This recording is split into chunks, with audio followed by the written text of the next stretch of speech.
पण आपल्याला जेव्हा आता हे कोविड सिच्युएशन जरा बरी होईल त्यावेळी आपण त्यांच्याशी पर्सनली इन पर्सन गप्पा मारू शकू.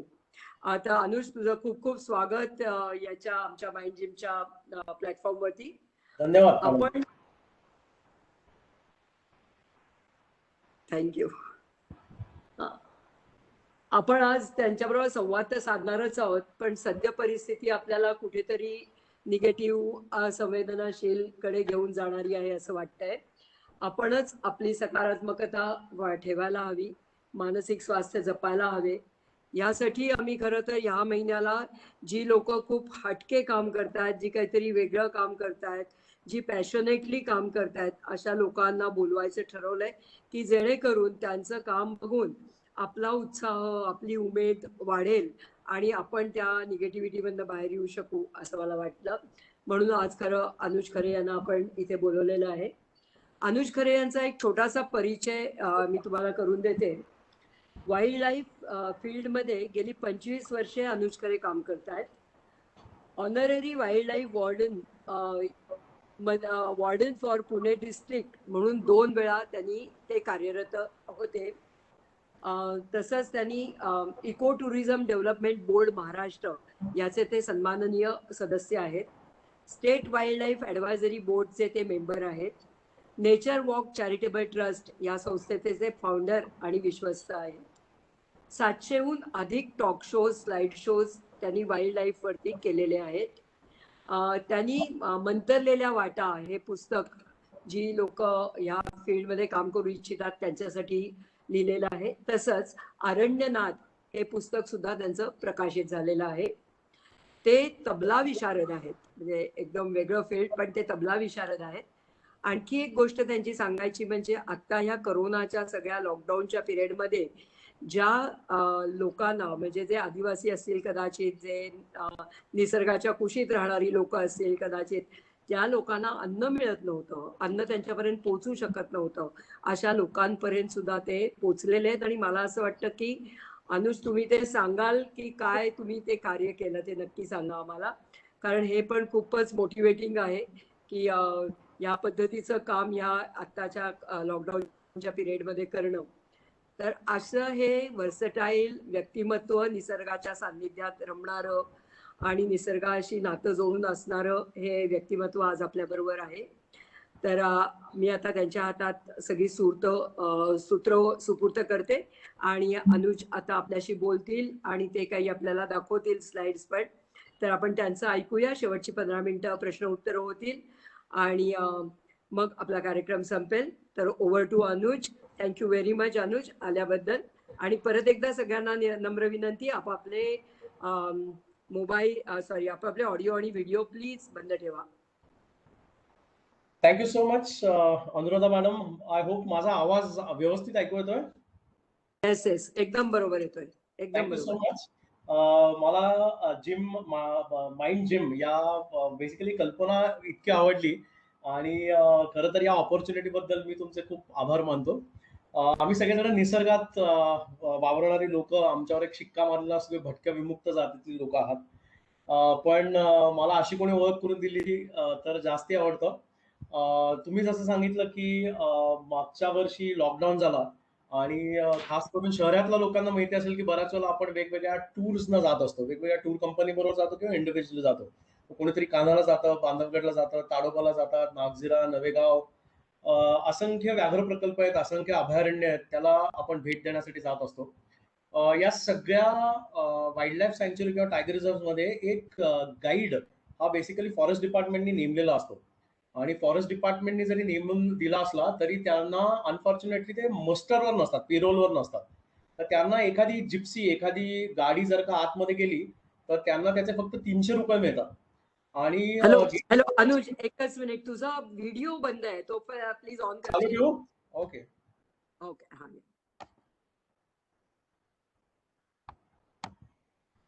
तो बेसिकली यांना एक छोटस मानधन असं स्वरूपाचं, एखादी गाडी गेल्यानंतर 300 रुपये पर सफारी असं त्यांना मिळत असतं. गेले मागच्या वर्षी रादर जेव्हा लॉकडाऊन झाला तर तेव्हा अनफॉर्च्युनेटली कुठल्याही गाड्या आत जाऊ शकल्या नाहीत आणि गाडी गेली तरच यांना त्यातनं उत्पन्न मिळतं, त्यातनं त्यांना मानधन मिळतं. तसं पाहिलं तर ही अमाउंट इतकी कमी आहे की ₹300 काही जंगलांमध्ये तर आठवड्यातनं 2दा किंवा 3दा फक्त ही लोकं जंगलात जातात. म्हणजे ₹600 किंवा ₹900 एवढं फक्त एका आठवड्याचं उत्पन्न असतं. तर अशा लोकांना काय मदत करता येईल? तर या हेतूने काही लाइक माइंडेड ऑर्गनायझेशन्स, काही मित्र आणि काही अशी लोकं की जंगलात जाऊन प्रत्येक वर्षी जंगलात जातात. यांना एक आवाहन केलं होतं की आपल्याला शक्य असेल तर आपण काहीतरी यांना मदतीचा हात आपण एक्सटेंड करू.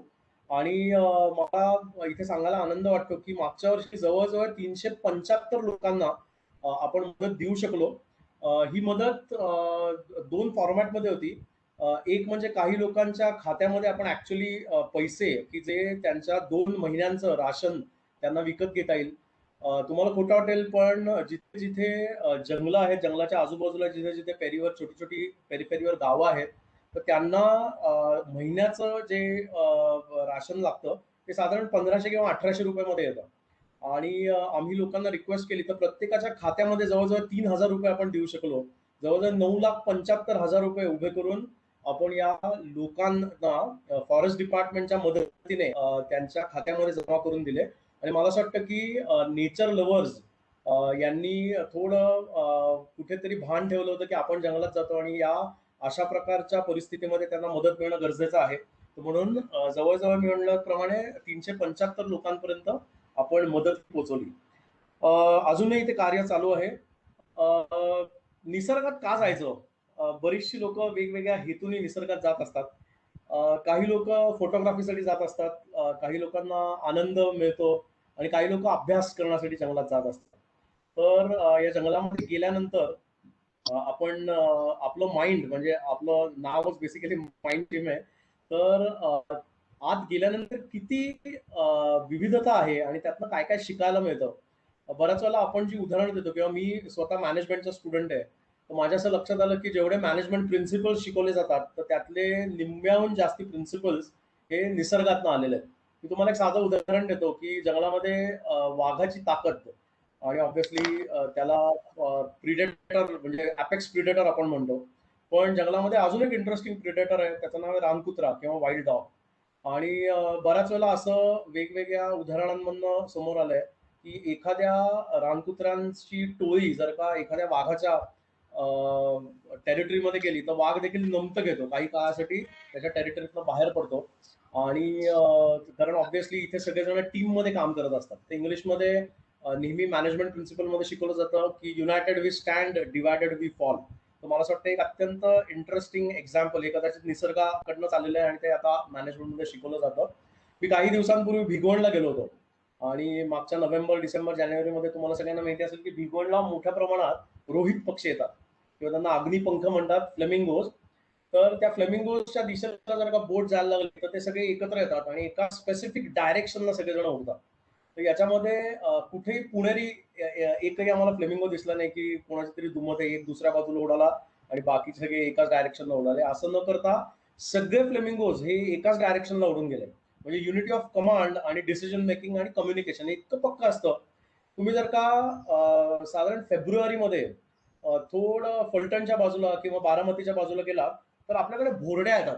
या साधारण पाकिस्तान, अफगाणिस्तान इथून भारतामध्ये येतात आणि मोठ्या प्रमाणात या भोरड्या आपल्याला या परिसरात साधारण 1-1.5 महिन्याच्या कालावधीसाठी आपल्याला पाहायला मिळतात.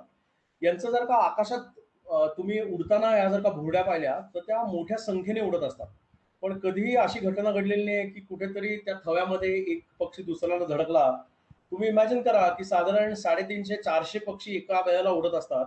पण सतत कम्युनिकेट करत असतात. कम्युनिकेशन इतकं पक्कं असतं, कोऑर्डिनेशन इतकं पक्कं असतं, की याच्यामध्ये कुठेही ते पक्षी एकमेकांना आपटलेत आणि खाली पडलेत असं होत नाही.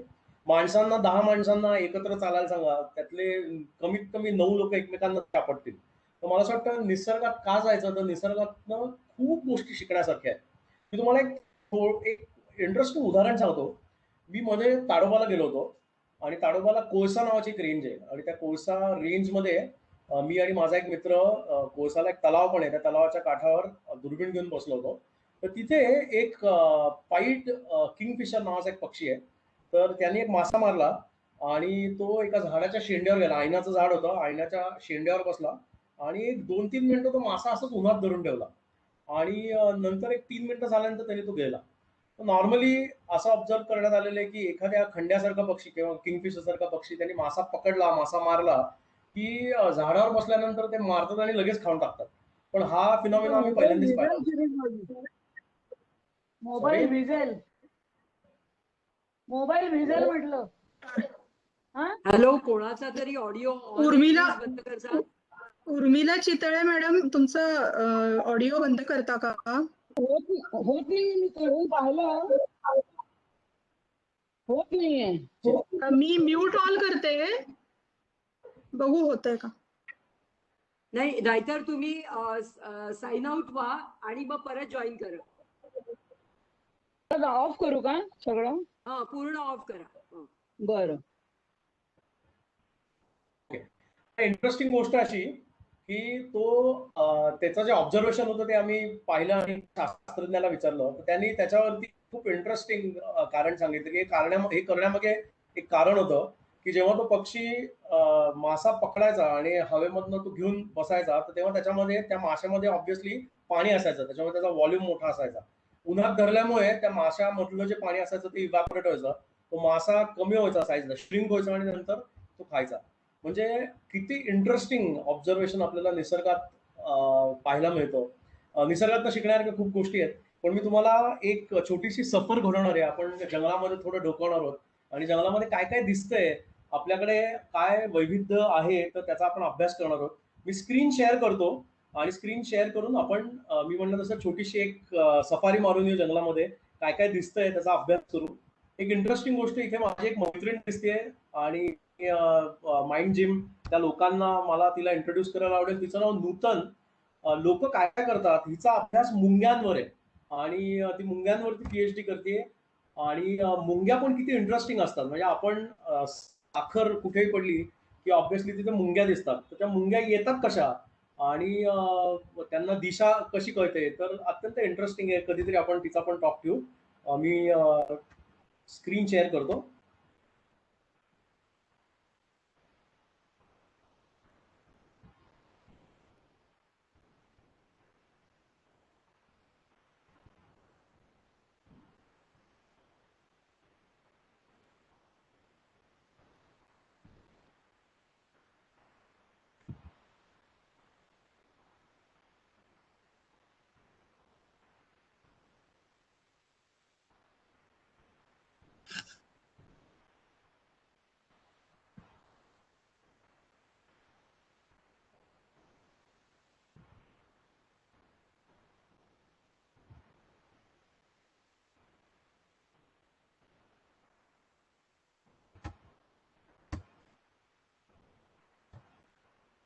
झालंय पण अनम्यूट होते.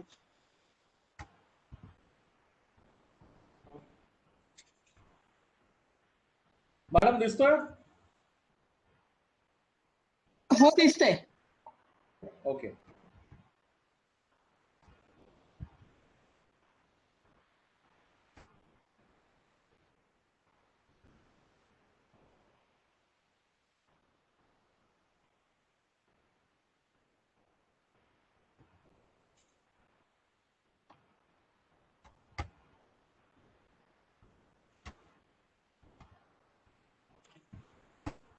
फुल स्क्रीन झाली? नाही झालं फुल. हा, नाही, झालं हा आता झालं. Okay okay. मी म्हटलं तसं आपण थोडं निसर्गात भटकू आणि आत ही एक छोटीशी पाऊलवाट आहे. महाराष्ट्राचा विचार केलात तर महाराष्ट्रामध्ये 6 व्याघ्र प्रकल्प आहेत, 50 पेक्षा जास्ती अभयारण्य आहेत आणि 10 पेक्षा जास्ती कॉन्झर्वेशन रिझर्व्ह आहेत. तुम्ही कुठल्याही डायरेक्शनला जा, तुम्हाला डायव्हर्सिटी खूप मोठ्या प्रमाणात मिळेल. सोलापूरच्या बाजूला गेल्यानंतर उघडी माळरानं जास्ती आहेत. तुम्ही जर का विदर्भात गेलात तर ऑब्व्हियसली पानझडीची जंगलं मोठ्या प्रमाणात आपल्याला पाहायला मिळतात. तुम्ही जर का भीमाशंकरच्या बाजूला गेलात, कोयनाच्या बाजूला गेलात, तर तिथे सगळी सदाहरित जंगल आहेत. आपण ही एक पाऊलवाट आहे, या पाऊलवाटेने पुढे जाणार आहोत.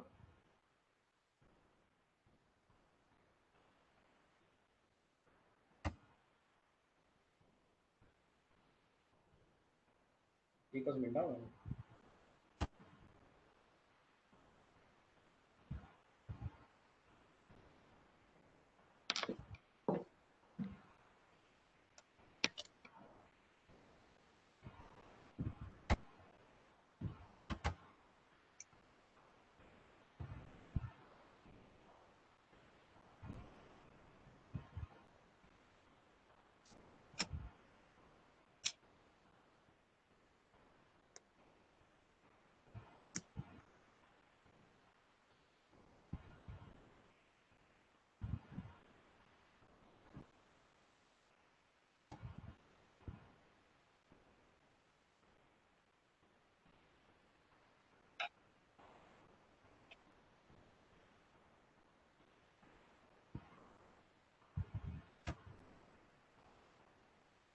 ओके.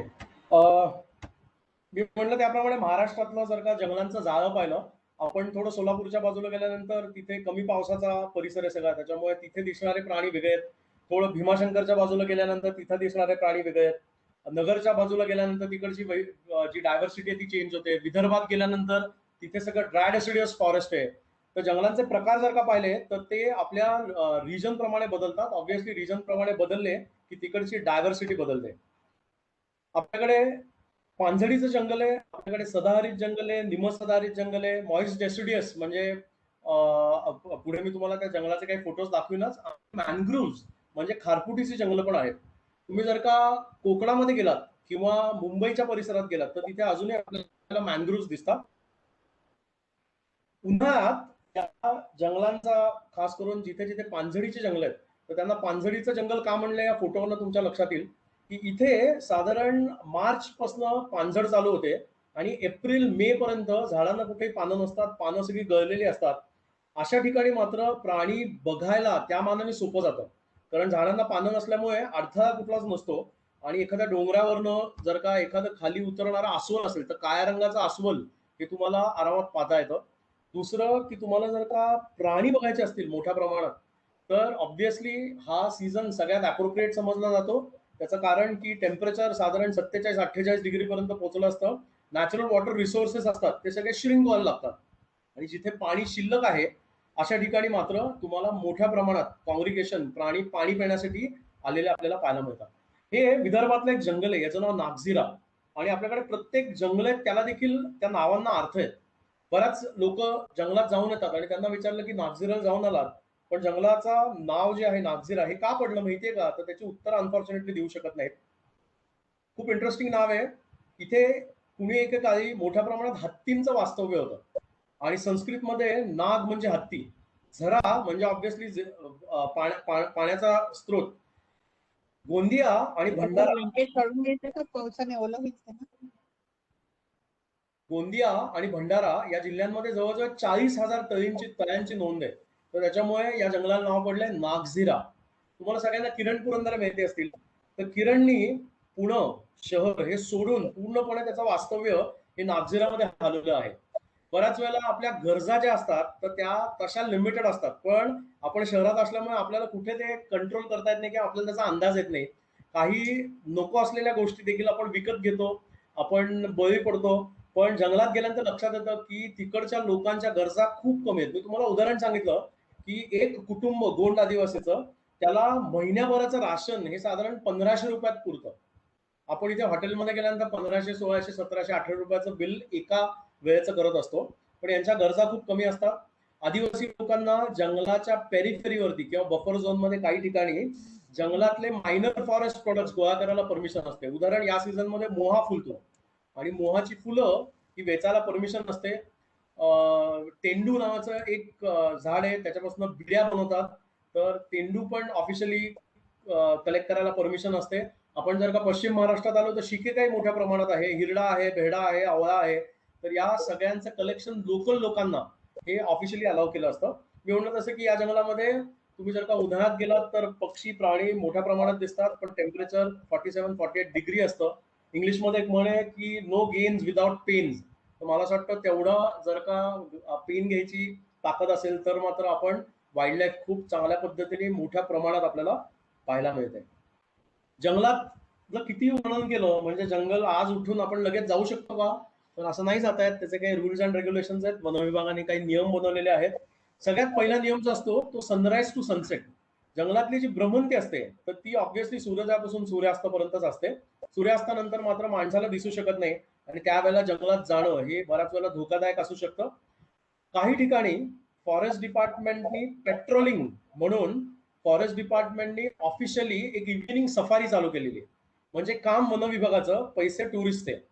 आणि तुम्ही जर का पेंचला गेलात, ताडोबाला गेलात तर इथे जंगलाच्या कोर एरियाच्या बाहेर बफर एरियामध्ये अशा प्रकारच्या सफारीजना लिमिटेड एरियाजमध्ये आणि लिमिटेड प्रमाणात हे अलाव केलेलं आहे. दुसरा नियम असतो close that match with the surrounding. निसर्गात जाताना अंगावरचे कपडे कुठले याला देखील नियम आहेत. मी जर का या रस्त्यावर लाल रंगाचा शर्ट घालून गेलो तर मी वल्नरेबल होतो, दिसू शकतो. आणि मी जर का दिसून आलो जंगलामध्ये तर ऑब्व्हियसली प्राणी मला पळून लावेल किंवा प्राणी घाबरून पळून जाईल. मग अंगावरचे कपडे कसे पाहिजेत तर ते आजूबाजूच्या निसर्गाच्या रंगांशी मिळत्या जुळत्या रंगांचे पाहिजेत. त्याला कॅमोफ्लेज असा शब्द आहे. मग त्याच्यामध्ये ग्रे चालू शकतो, त्याच्यामध्ये ब्राऊन चालू शकतो, ग्रीन चालू शकतो, पण डार्क जे कलर्स असतात तर ते शक्यतो टाळावेत. जंगलातला एक खूप महत्वाचा नियम आहे, don't collect anything from the forest nor throw anything in the forest. जंगलातनं काही आणायचं नाही किंवा जंगलात काही टाकायचं नाही. एक तुम्हाला उदाहरण सांगतो, कास पठार की तिथे साधारण ऑगस्ट सप्टेंबर मध्ये मोठ्या प्रमाणात फुलं फुलतात आणि फुलं बघण्यासाठी मोठ्या प्रमाणात लोक जात असतात. एकदा या पठारात जात असताना माझ्या समोरनं एक आई चालली होती आणि तिच्याबरोबर एक तिची मुलगी होती. ती मुलगी च्युइंगम खात होती आणि थोड्या वेळाने ते च्युइंगम खाऊन झाल्यानंतर तिने ते त्या पठारावर ते फेकून दिलं. तर तिच्या आईला आवाजच सांगायचा ऐकून प्रयत्न केला. मस्त आला. इतकी छान नागझिरा वगैरे दाखवतोय तो माणूस. मॅडम कोणाचा तरी माईक चालू आहे. इतका वेळ येतो का? कोणाचा तरी माईक चालू आहे. परत प्लीज ऑडिओ बंद करा नाथ आणि ज्यांचा होऊ उर्मिला शकत नसेल चितळे त्यांनी एक्झिट व्हा प्लीज. जंगलातला अजून एक नियम होऊ शकत असतो, नसेल जंगलातला एक अजून नियम असतो की आवाज झाला की प्राणी पक्षी काही दिसत नाही. तर त्याच्यामुळे इथे आपण जंगलात आहोत, त्याच्यामुळे कोणाचाही आवाज झाला तर हे समोरचं स्क्रीन समोरचं दृश्य सगळं नाहीचं होणार आहे. Coming back to the point की आम्ही जात होतो तिथे च्युइंगम टाकण्यात आलं आणि ते च्युइंगम टाकून झाल्यावर आम्ही ते टाकताना पाहिलं, तिच्या आईशी आम्ही बोलायला लागलो. त्या आईला खूप राग आला. आई म्हणली एवढं सुद्धा च्युइंगम आहे त्याने काय फरक मला पडतो. चित्र दिसत नाही. असं लक्षात आलं की परत येताना त्या च्युइंगम वरती 2 छोटे बीटल्स हे चिकटून मेले होते. म्हणजे तुम्ही इमॅजिन करा की आपण निसर्गात जाताना काहीही न विचार करता, छोटीशी गोष्ट आहे च्युइंगम टाकणं, पण याचे रिपरकेशन्स किती वाईट असू शकतात त्याचं एक उत्तम उदाहरण आहे. काही ठिकाणी जंगलामध्ये आपण जाताना प्लास्टिकच्या पिशव्या घेऊन जातो, त्याच्यामध्ये काहीतरी खाद्य असतं आणि ते खाऊन झालं की बऱ्याच वेळेला प्लास्टिक टाकलं जातं. प्लास्टिक टाकलं की ऑब्व्हियसली प्राण्यांचे सेन्स ऑफ स्मेल खूप पॉवरफुल असतात, त्याच्याकडे प्राणी अट्रॅक्ट होतो. त्यांना माणसांसारखे हात नसतात, गाठ सोडता येत नाही आणि ते आतलं खाद्य खाण्याच्या प्रयत्नांमध्ये ती अख्खी पॉलिथिन जी असते ती गिळून टाकली जाते, ती त्यांच्या अन्ननलिकेत अडकते आणि फायनली तो जो प्राणी असतो तो मरू शकतो. भीमाशंकर अभयारण्यामध्ये गाय मेलेली मिळाली जिच्या पोटामध्ये 32 किलो प्लास्टिक होतं. इमॅजिन करा की अशा प्रकारचे डेथ्स. मधुमलाईच्या जंगलामध्ये एक हत्ती मेलेला मिळाला, त्याचं पोस्टमॉर्टम केलं तर त्याच्यामध्ये पण प्लास्टिक मिळालं. तर त्याच्यामुळे जंगलातला हा एक बेसिक नियम आहे. सगळ्यात महत्वाचं, जंगलातनं काही आणायचं नाही. कासला बऱ्याच वेळेला गेल्यानंतर असं लक्षात यायचं की लोक फुलं गोळा करून आणायचे आपल्या बागेत लावण्यासाठी, पण तिकडची हवा आणि तिकडचं क्लायमेट ऑब्व्हियसली पुण्यात सुटेबल नाहीये. म्हणून ती जे वनस्पती असायची त्यांना एफिमेरल्स असा शब्द आहे की त्यांचं आयुष्य खूप छोटं आहे, तर त्या इथे उगवायच्या नाहीत. म्हणून हा एक महत्वाचा नियम वन विभागाने केलाय. Expert guidance. प्रत्येक जंगलामध्ये जाताना लोकल माणूस असणं अत्यंत गरजेचं आहे, कारण आपण काही तिथे दररोज जात नाही, आपल्याला वाटा माहिती नसतात. त्याच्यामुळे स्थानिक माणसाला घेऊन जंगल भ्रमंती केली तर ते जास्ती योग्य असतं. Leave nothing except your footsteps. जंगलाचे वेगवेगळे प्रकार आहेत. हा एक जंगलाचा इंटरेस्टिंग प्रकार आहे जो मला असं वाटलं की तुम्हाला दाखवला पाहिजे. आपण जंगल म्हणलं की नॉर्मली आपल्या डोळ्यासमोर फक्त दाट झाडी, खळखळणारा एखादा ओढा, पण अशी पण जंगल आहेत की ज्याच्यामध्ये गवताळ प्रदेश आणि दऱ्यांमध्ये अडकलेलं स्टंटेड एव्हरग्रीन फॉरेस्ट. या जंगलाच्या प्रकाराला शोला वन म्हणतात. तुम्ही तामिळनाडू, केरला, कर्नाटका अशा ठिकाणी गेलात तर तुम्हाला हे शोला पॅचेस खूप सुंदर पद्धतीने पाहायला मिळतात. माणूस किती हावरट आहे त्याचं एक उदाहरण सांगतो. हे जे शोला पॅचेसचे पिक्स आहेत तर त्याच्यामध्ये आयर्न ओर मोठ्या प्रमाणात आहे. हे दृश्य आहे कुद्रेमुख राष्ट्रीय उद्यान की जे कर्नाटक राज्यामध्ये येतं. तिथे मोठ्या प्रमाणात आयर्न ओर हे या पीक्स मध्ये असायचं. मोठ्या प्रमाणात ते एक्सकावेट केलं जातं, काढलं गेलं आणि अनफॉर्च्युनेटली तिकडची सगळी जी डायव्हर्सिटी होती ती अनफॉर्च्युनेटली कोलॅप्स व्हायला लागली. काही लोकांनी एकत्र मिळून एक PIL दाखल केली आणि PILचा निर्णय असा लागला की तिकडचं सगळं जे एक्सकावेशन होतं, हे जे काढणं होतं आयर्नवर, ते पूर्णपणे थांबवलं. म्हणजे एक माणूस इनिशिएटिव्ह घेऊन अशा प्रकारची मुव्हमेंट ही निश्चित करू शकतो, फक्त त्याच्यासाठी रिस्पॉन्सिबिलिटी कोणीतरी उचलली पाहिजे. जंगलात जायचं तर नॉर्मली कन्सेप्ट असते की म्हणजे कुठेतरी झाडाखाली राहायचं, झाडावर राहायचं, असं काही नसतं मित्रांनो. जंगलांमध्ये काही ठिकाणी जिथे जंगलाच्या आतल्या बाजूला अकोमोडेशन आहे तिथे ऑब्व्हियसली फॉरेस्ट डिपार्टमेंटचं इन्फ्रास्ट्रक्चर आहे. जंगलाच्या बाहेरच्या बाजूला राहिला तर तिथे MTDC, महाराष्ट्राचा विचार केला तर MTDC, कर्नाटकात गेल्यानंतर KTDC किंवा प्रायव्हेट रिसॉर्ट्स आहेत. आतमध्ये काही ठिकाणी सुंदर तंबू आहेत आणि त्या तंबूंमध्ये तुम्हाला राहता येतं. खऱ्या अर्थाने जंगलात राहण्याचा अनुभव तुम्हाला या जंगलांमध्ये मिळू शकतो. आपल्याकडे महाराष्ट्रामध्ये एकमेव व्याघ्र प्रकल्प असा आहे ज्याचं नाव नागझिरा, की ज्याच्या जंगलाच्या मध्यभागी राहता येतं. नॉर्मली तुम्ही जंगल पाहिली तर सकाळी 6ला जंगलात सोडतात, 11ला आपल्याला जंगलाच्या बाहेर यायला लागतं. तुम्हाला दुपारी परत जंगलात एंटर करता येतं, साधारण 6:30च्या सुमारास तुम्हाला परत बाहेर यायला लागतं. पण या जंगलाची मजा अशी आहे की जंगलाच्या आतल्या बाजूलाच वन विभागाचं अकोमोडेशन आहे आणि त्या अकोमोडेशन बुक करून तुम्ही 24 तास जंगलात असता. त्याच्यामुळे जंगल ऐकणं हा जो एक अनुभव आहे तो तुम्हाला त्या नागझिरा अभयारण्यामध्ये मिळू शकतो. बऱ्याच वेळेला संध्याकाळ झाल्यानंतर रात्री वावरणारे जे प्राणी असतात तर त्यांचे आवाज, गुबडांचे आवाज, रातवे यांचे वेगवेगळे आवाज आपल्याला परत जंगलामध्ये ऐकायला मिळतात. मी म्हणत तसं हे शोला वन आहे आणि अत्यंत वेगळा हॅबिटॅट आहे. तुम्हाला सगळ्यांना कुद्रेमुख माहिती असेल. कुद्रेमुखच्या जवळ एक अगुंबे नावाची एरिया आहे की जिथे भारतातले सगळ्यात लांब, भारतातला नाही आता जगातला सगळ्यात लांब वाढणारा विषारी साप दिसतो. त्याचं नाव किंग कोब्रा आणि highest density of king cobras have been recorded in a place called Agumbe. या कुद्रेमुख राष्ट्रीय उद्यानामध्ये अगुंबे नावाचा एक अभयारण्य आहे, एक भाग आहे. तिथे मॅक्सिमम तुम्हाला किंग कोब्राज पाहायला मिळतात. ज्यांना कोणाला मालगुडी डेज माहिती असतील त्याचं सगळ्यांचं शूटिंग बेसिकली त्या अभयारण्यात झालेलं आहे.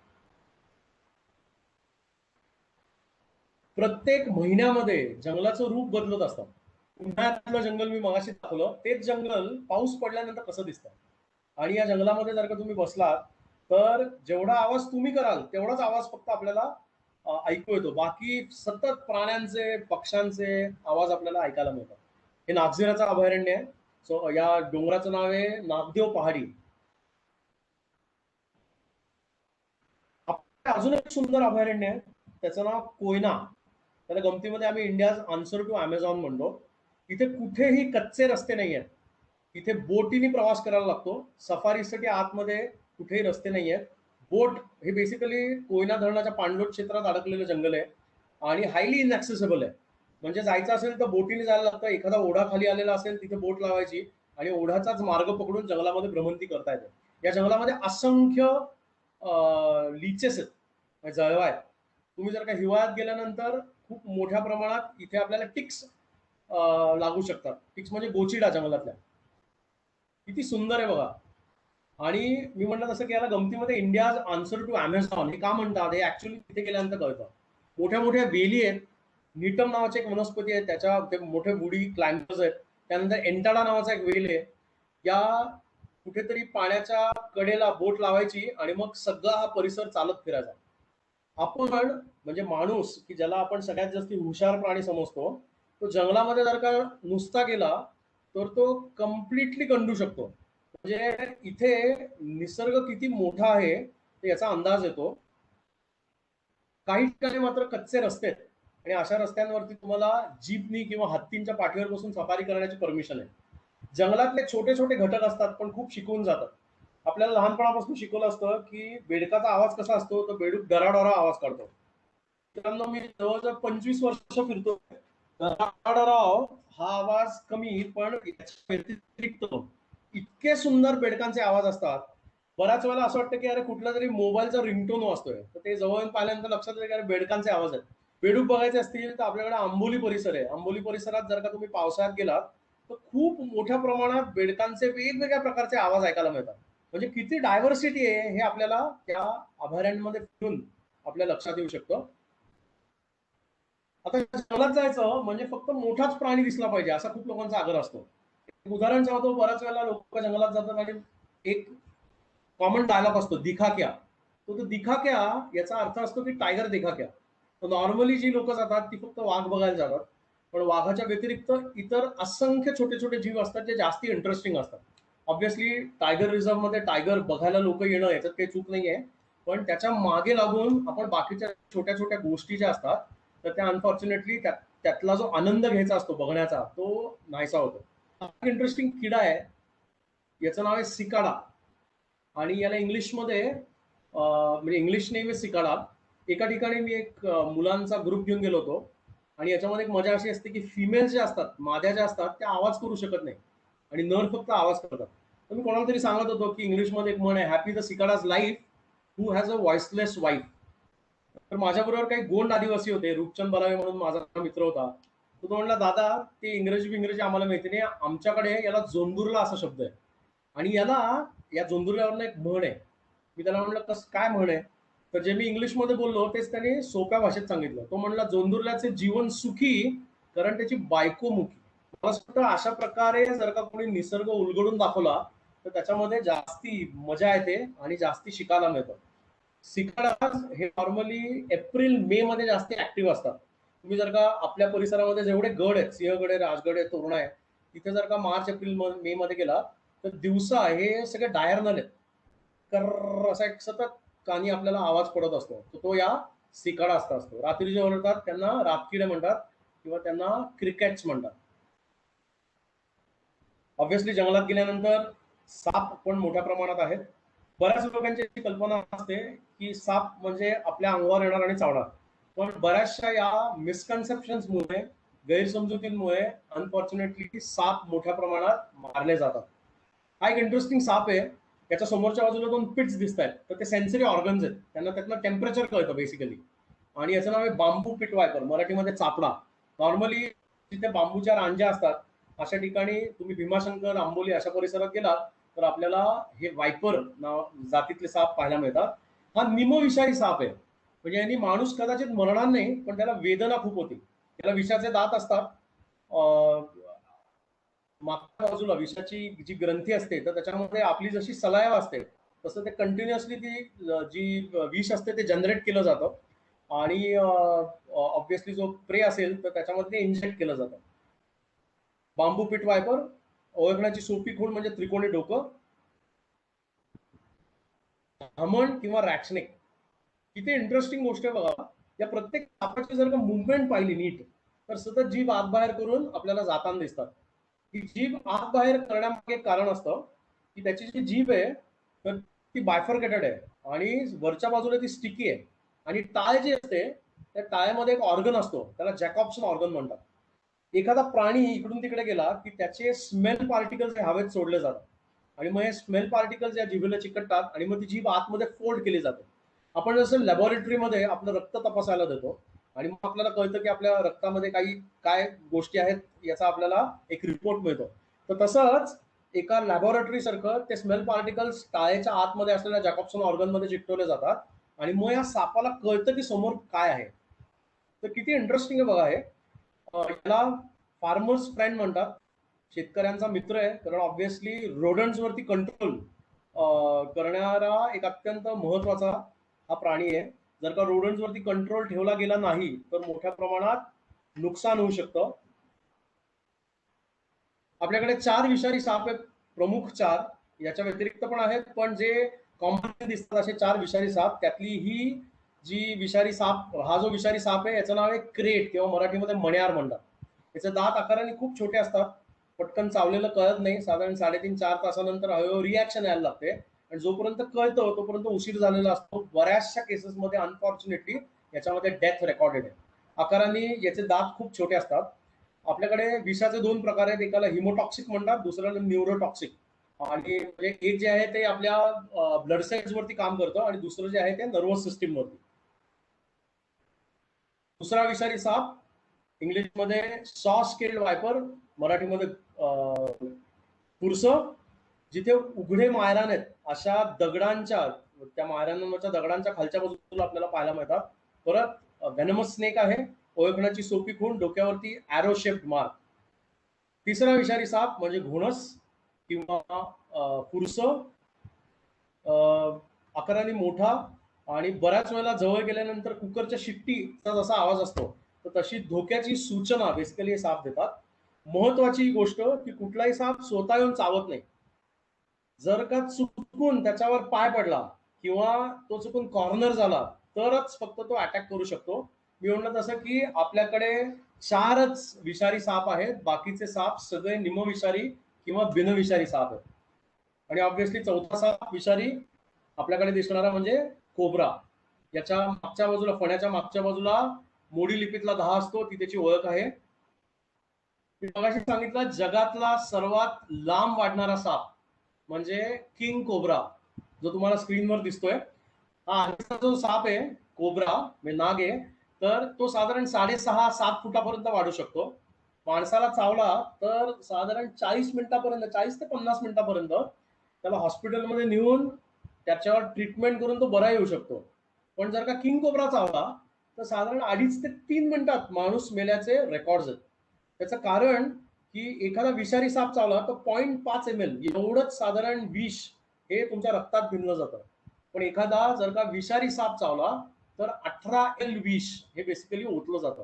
त्याच्यामुळे एका बाईटमध्ये 20 पूर्ण वाढ झालेल्या 20 म्हणजे काय पूर्ण वाढ झालेले ऍडल्ट माणसं किंवा एक हत्ती आहे. तर ही मारण्याची ताकद बेसिकली या सापांमध्ये. पण परत शिकण्यासारखं आहे की उगीच येऊन मारत नाही. त्याची खोडी काढायला गेलं, चुकून त्याच्यावर पाय पडला, तो चुकून कॉर्नर झाला तर अटॅक करू शकतो. जंगलामध्ये पाली पण खूप इंटरेस्टिंग आहेत. आपल्या घरातली जी पाल असते ती बघून आपल्याला बऱ्याच वेळेला किळस वाटते, पण पालींचा रोल काय घरामध्ये? जर का पाल काढून टाकली तर काय फरक पडेल? तर मित्रांनो, पाली या इनडायरेक्टली तुमचे इन्सेक्ट्स कंट्रोल करतात. तुम्ही जर का नीट एखादी पाल पाहिली असेल, तिचं ऑब्झर्वेशन केलं असेल, तर आपल्याकडे ट्यूबलाईट लावल्यानंतर त्याच्यावर काही किडे येतात. किडे खाण्यासाठी त्या पाली तिथे आलेल्या असतात. तुम्हाला एक गंमत सांगतो. अजंठा आलं बॅट्सची कॉलनी होती आणि कुठल्या तरी एका अधिकाऱ्याला असं वाटतं की अरे आपले केव्स खराब होतात, म्हणून त्याने आतली सगळी जी कॉलनी होती ती वाईपअप केली, काढून टाकली सगळी. त्याचा परिणाम हा खाली असलेल्या काही शेतकऱ्यांच्या शेतीवर झाला. उत्पन्न जे होतं ते कमी झालं. मग त्याचा अभ्यास करण्यात आला आणि मग असं लक्षात आलं की त्याच्यावरती म्हणजे त्या बॅट्स हे बेसिकली इन्सेक्ट्स वरती जगणारे होते, इन्सेक्ट कंट्रोलर्स होते. आणि ऑब्व्हियसली बॅट्स गेल्यामुळे इन्सेक्टचा उपद्रव वाढला आणि त्याचा इफेक्ट जो होता तो शेतकऱ्यांवर पडला. तर त्याच्यामुळे एखादी गोष्ट निसर्गामध्ये ढवळाढवळ करायची असेल तर त्याचा परिणाम काय असू शकतो हे जर का माहिती नसेल तर न केलेला बरा असतो. मी मला तसं जंगलातले वेगवेगळे बेडूक हा एक मलाबार ग्लायडिंग फ्रॉग आहे. त्याचे जर का पाय पाहिले तर त्याला कप्स आहेत, व्हॅक्युम पाउचेस आहेत, आणि हा झाडांवरती घरटं करतो. त्याच्यात अंडी असतात आणि मग हळूहळू ती अंडी पाण्यामध्ये, खाली पॉन्ड असतो त्या पॉन्ड मध्ये जातात आणि मग टॅडपोल्स बाहेर येतात. ही जंगलातली अन्न साखळी आहे. जितके बेडूक तितके साप, जितके साप तितके शिकारी पक्षी, आणि ऑब्व्हियसली शिकारी पक्ष्यांचं प्रमाण चांगलं म्हणजे जंगलाची हेल्थ चांगली. वरनं एखादं जंगल हिरवगार दिसतंय म्हणजे जंगल आतनं चांगलंच असेल याची गॅरंटी नाही. पण त्या जंगलामध्ये डायव्हर्सिटी किती आहे याला जास्ती महत्व असतं. म्हणजे एकाच प्रकारचे जर का 1000 वृक्ष लावले, मोनोकल्चर तयार केलं, तर कदाचित तो जंगलाचा पट्टा हा चांगला समजता येणार नाही. पण 1000 प्रकारची झाडं असतील तर ऑब्व्हियसली त्या जंगलाची डायव्हर्सिटी व्हॅल्यू ही खूप हाय असते. जंगलातला अजून एक इंटरेस्टिंग साप गावामध्ये, म्हणजे थोडं शहराच्या बाजूला गेलात आदिवासी पाड्यांमध्ये, याला टाळू फोड्या असं नाव आहे. आणि अशा कन्सेप्ट आहेत, मिथ्स आहेत की हा झाडांवरनं वावरणार आहे आणि एखादा वाटसरू खाल्लं गेला की त्याच्या डोक्यावर वार करतो, त्याची कवटी फोडतो आणि मेंदू खातो. आणि म्हणून मोठ्या प्रमाणात साप दिसला की याला पकडतात आणि जिवंत जाळतात. अनफॉर्च्युनेटली हे साप या मिथ मरतात. अत्यंत नाजूक साप आहे. इंग्लिश नाव खूप सुंदर आहे. इंग्लिशमध्ये विप स्नेक असं म्हणलंय. विप म्हणजे चाबूक. हा चिडला की शरीरावरच्या स्केलचं पॅटर्न चाबकासारखं होतं, म्हणून नाव पडलं विप स्नेक. जंगलातली एक गोम आहे स्कोलोपेंड्रा, आणि जंगलातला एक सरडा आहे. डायव्हर्सिटी ऑफ कलर्स निसर्गात किती आहेत बघा. आपण इंद्रधनुष्य बघतो, इंद्रधनुष्यातले रंग हे लिमिटेड आहेत. पण तुम्ही जर का जंगलांमध्ये प्राण्यांचे, पक्ष्यांचे, फुलपाखरांचे हे जर का फोटोज पाहिले तर किती रंग निसर्गात आहेत. तुम्ही जंगल जर का वरनं पाहिलं तर ऑब्व्हियसली ग्रीन कलर दिसतो, पण त्या ग्रीन मध्ये पण वेगवेगळ्या छटा आहेत. तर त्या तुम्ही कुठेही बघा, तुम्ही साधं टेकडी तुमच्या गच्चीवरनं टेकडी बघा, तुम्हाला ग्रीन कलरच्या 7-8 शेड्स दिसतील. जंगलाचं वातावरण पटकन बदलतं. मी आता 4 भिंतीमध्ये बोलतोय, बाहेर पाऊस पडतोय, मला फक्त माहिती आवाज होतोय म्हणून कळतं, पण वातावरण त्याचा फील घेता येत नाही. पण निसर्गामध्ये गेल्यानंतर ऋतू बदलतोय हे आपल्याला लगेच लक्षात येतं. जेव्हा उन्हाळा हळूहळू पावसाळ्याकडे झुकायला लागतो तर तेव्हा सगळीकडे शतावरी फुललेली असते, किंवा गौरीचे हात नावाची एक वनस्पती आहे, तर ती जमिनीतनं डोकं वर काढते. बेडकांचे सोकॉल डराडरा आवाज ऐकवायला लागतात, मृगाचे किडे बाहेर यायला लागतात. तर इतकी इतकी डायव्हर्सिटी ही हळूहळू आपल्याला बाहेर बघायला मिळते आणि मग लक्षात येतं की खरंच ऋतू कसा बदलतोय. तर हे आपल्याला जंगल, आपण जर का ऍक्च्युली जंगलात गेलो तर हे आपल्याला बघायला मिळतं, पाहायला मिळतं. पाऊस पडला की काही जीव बाहेर येतात. त्याच्यामध्ये एक जीव आहे, त्याचं नाव मृगाचा किडा किंवा ट्रॉम्बिक्युलेट माईट. तुम्ही सगळ्यांनी पाहिले असेल. ते मृगाचे किडे साधारण 7-8 दिवस फक्त वर असतात, बाकी इतर वेळेला ते सगळे जमिनीच्या आत असतात. तुम्ही जर का नोव्हेंबर, डिसेंबर, जानेवारी, फेब्रुवारी मध्ये जंगलात गेलात तर तिथे कोयांची जाळी पसरलेली असते. ते कोळी ऍक्टिव्ह असतात. इतर वेळेला ते सगळे झाडांच्या बुंद्याच्या आतमध्ये किंवा जमिनीच्या आतमध्ये जाऊन झोपतात. त्याच्याविषयी खूप अभ्यास करण्याची गरज आहे. हा जो किडा दिसतोय समोर, याचा नाव पिल मिलिपिड. आणि निसर्गाने कसं संरक्षण कवच दिलंय बघा. याला एखादा पक्षी जवळ गेला तर हे बाहेरचं जे कवच आहे ते इतकं कडक आहे की चोच मारली तरी तो किडा आतला शाबूत असतो, बाहेर येऊ शकत नाही. डॅमझल फ्लाय निसर्गामध्ये परत रंग किती सुंदर आहेत बघा. आपल्याकडे सगळ्यांना चतुर माहिती असेल, तर चतुराचाच एक छोटा प्रकार, चतुर पेक्षा वेगळा दिसणारा चतुर जरा जाडसर असतो. याला मराठीमध्ये खूप छान नाव आहे. मराठीमध्ये चटक चांदणी असा शब्द आहे. आणि थोडं पावसाच्या आधी हे सगळे चतुर तुम्हाला आकाशात पाहायला मिळतात. यांचं अंड किंवा अंडी घालण्याचं ठिकाण हे पाण्याच्या आतमध्ये असतं. अत्यंत इंटरेस्टिंग याची एकूणच ब्रीडिंग बायोलॉजी आहे. पण हा एक इन्सेक्ट आहे. याचे रंग कमालीचे दिसतात तुम्हाला. लाल रंगाचे, पिवळ्या रंगाचे, वेगवेगळे स्पीशीज प्रमाणे चतुरांचे रंग बदलतात. जंगलामध्ये एकमेकांवर गोष्टी किती अवलंबून असतात बघा. उदाहरण, हे एक कोळ्याचं जाळ आहे. आता याला चुकून लोक इन्सेक्ट म्हणतात. हा आपण आधीचा पाहिला तो इन्सेक्ट आहे. हा इन्सेक्ट नाहीये. बेसिक डेफिनेशन इन्सेक्टची, इथे 6 पाय आहेत आणि शरीर जे आहे ते 3 भागात विभागलेले आहे आणि 4 पंख आहेत. इथे पंख नाही आहेत. शरीराचा भाग 2 भागात शरीर विभागलेलं आहे आणि सगळ्यात महत्वाचा 8 पाय आहेत. त्यामुळे याला मराठीमध्ये अष्टपाद असा शब्द आहे, इंग्लिशमध्ये अरॅक्निड, हिंदीमध्ये मकोडा. आणि जर का नोव्हेंबरमध्ये तुम्ही गेला तर जंगलांमध्ये वेगवेगळ्या ठिकाणी कोळ्यांचं जाळं पसरलेलं तुम्हाला पाहायला मिळतं. एक प्रकार असतो तो म्हणजे 2 झाडांमध्ये विणलेलं कोळ्याचं जाळं. दुसरं जे असतं ते झाडाच्या बुंध्यापाशी बांधलेलं असतं. या दोन्ही वेगवेगळ्या स्पीशीज आहेत. जायंट वूड स्पायडर नावाचा एक मोठा स्पायडर दिसतो. हे जे बांधलेलं आहे हे सगळं सिल्क आहे आणि त्याच्या मागच्या बाजूला सिल्क ग्लँड असते. त्यातनं ते लिक्विड सिल्क हवेला एक्सपोज झालं की त्याचा धागा तयार होतो. आता इंटरेस्टिंग गोष्ट अशी की एखादं फुलपाखरू याच्यात अडकलं तर त्याला हा जो कोळी असतो तो पटकन त्याचा कॉबवेबनी ते फुलपाखरू गुंडाळलं जातं. आतमध्ये त्याचं डोकं किंवा त्याची बॉडी पंक्चर केली जाते. त्यातनं प्रोबॉसिस निडल सारखा एक शेप, एक अवयव असतो, तो इंजेक्ट केला जातो आणि त्यातला ज्युसी पार्ट बाहेर काढला जातो. बाहेर काढल्यानंतर अडकलेलं फुलपाखरू हे साफ केलं जातं. ते साफ करण्याचं कारण असं की एखादा अडकलेलं फुलपाखरू तसंच राहिलं तर दुसऱ्या फुलपाखराला ते दिसेल आणि ऑब्व्हियसली त्याच्या लक्षात येईल की इथे काहीतरी धोका आहे. दुसरी गोष्ट की यातल्या जाळीचा उपयोग म्हणजे एकदा हे कोळ्याने जाळं सोडलं की काही पक्षी याचे धागे तोडतात आणि स्वतःच्या घरट्याभोवती गुंडाळतात. ते गुंडाळण्याच्या मागे 2 कारणं. एक म्हणजे ते वॉटरप्रूफ असतं आणि दुसरं, आपण आपलं घर बांधताना जसं विटांच्या मध्ये सिमेंट लावतो तसं नुसत्याच काड्या रचल्या तर त्याला घट्टपणा येत नाही. हे बाहेरच्या बाजूनी कॉबवेबनी विणल्यामुळे त्याला एक घट्टपणा येतो. It acts as cementing material. किती एकमेकांवर गोष्टी अवलंबून आहेत. निसर्गात काहीही वाया जात नाही. शिंग पडलेली पाण्याची ती देखील काही इतर प्राणी चघळतात कारण त्याच्यामधनं कॅल्शियम मिळतं. एखादं झाड पडलं तर झाडावरती मशरूम्स येतात. झाडाच्या आतमध्ये छोटे छोटे जीव राहायला लागतात आणि काही वर्षानंतर हळूहळू त्या झाडाचं रूपांतर मातीमध्ये होतं. पण हेच जर का प्लास्टिक पडलं तर प्लास्टिक मातीमध्ये इतक्या इझिली कन्वर्ट होत नाही. फुलपाखरांचं वर्णन करताना फुलपाखरू छान फुलावर बसलं असं नेहमी डोळ्यासमोर एक इमेज क्रिएट केली जाते. जंगलात गेल्यानंतर जिथे ओलावा असतो किंवा वाघाची विष्ठा पडली असेल तर त्याच्यावर देखील आपल्याला फुलपाखरं पाहायला मिळतात. जिथे ओलावा असतो त्याच्या आतमध्ये काही क्षार असतात, सॉल्ट असतात आणि उडण्याची ताकद ऑब्व्हियसली त्या क्षारमधनं मिळते आणि हे त्यांचा डाएटचा भाग असतो. इथे तुमच्या लक्षात आलं असेल की नेक्टर बरोबरच त्यांनी त्याची सोंड जी आहे प्रोबॉसिस ती ओल्या मातीमध्ये खुपसली आहे आणि त्यातनं जे डिझॉल्ड सॉल्ट आहेत ते हळूहळू स्ट्रॉ सारखे ते पिणारे आणि नंतर ते फुलपाखरू उडून जाणार. याला ब्लू बॉटल म्हणतात. निसर्गात अजून एक इंटरेस्टिंग गोष्ट आहे की काही फुलपाखरांच्या जाती या पक्ष्यांसाठी पॉयझनस असतात.